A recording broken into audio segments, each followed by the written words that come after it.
So this next section is about soulmates, and I'm just going to dive into soulmates for a little bit and also to kind of touch on the subject of twin flames, which a lot of you will be interested in.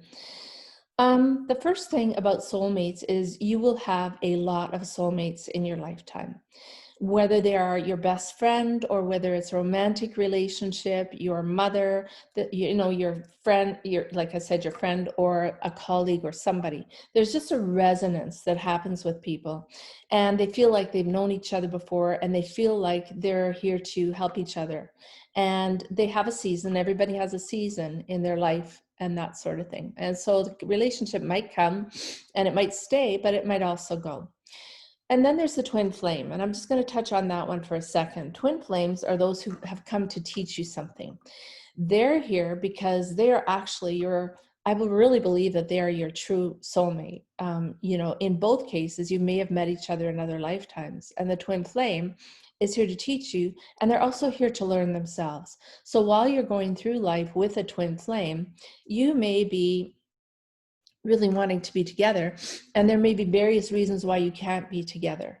Most of it will have to do with personal growth. So each person in the twin flame scenario must do their work before they can actually be together in this lifetime. I've done a lot of coaching with people who have twin flames, and they're always wondering why, because that person is the best person for them. They have so much in common. They feel like they've been in a past life together, and yet they can't seem to quite connect during this lifetime. And so both of you need to go off, do the personal work that's important, work through some of the trauma from this lifetime or other lifetimes, and then come back. And once you have fulfilled that, then you'll be able to be together. Otherwise, guys, it is going to take until the next lifetime to be together in a romantic relationship. So when I work with people on their past life stuff, it often shows up that the other person has been there.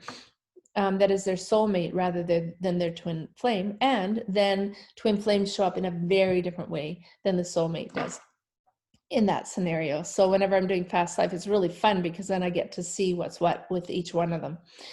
So one of the things that you can do with them when you're first getting to know them or as you're going through all of this is to use the strategies to deepen your relationship. So these ones here, okay? So communicate. It's all on the list of things that you want to think about here. Appreciate each other, respect each other. Respect should be for every type of relationship, no matter what type of relationship it is. And these days, it seems to be tougher and tougher to have people respecting each other. I don't know why that is, but there you have it. Prioritize. To be able to prioritize your relationship as the number one focus. Nobody else is involved in your romantic relationship. Not your kids, not your family, not your colleagues, not your friends. That is just between the two of you.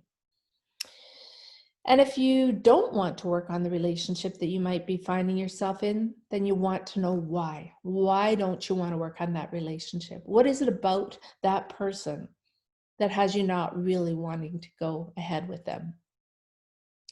So is it the struggle that you're running away from? Because after the honeymoon stage kind of wears off and that real love sets in, sometimes it becomes a little bit harder and a little bit more like a chore sometimes or whatever. And there are just strategies that you'll see down in the next few sessions here where you will be able to nurture some of the passion, some of the excitement, and bring back that spark that you feel like you're missing. Or if you're brand new to that situation, are you running away because you have that romantic addiction that we talked about a little bit earlier in the sessions here? And is your partner not worth the struggle to you? If your partner isn't worth the struggle, well, I don't like calling it a struggle, but we're going to call it that for a minute here.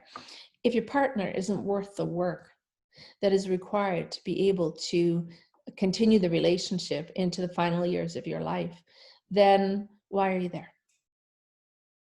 Because if they're not worth it, then there's a reason. If you don't find that they are lining up with your values, your needs, and your desires for life, then why are you there? So these are questions that you want to ask yourself. So dive in and really take your notebook or your binder or whatever it is that you have for that right now, whether it's a journal or whatever, and really sit with it and just meditate with it and see what comes up for you. These are all very important questions. All right, I'll see you on the next one. Have a good time doing this. It's going to be fun. All right, talk to you soon.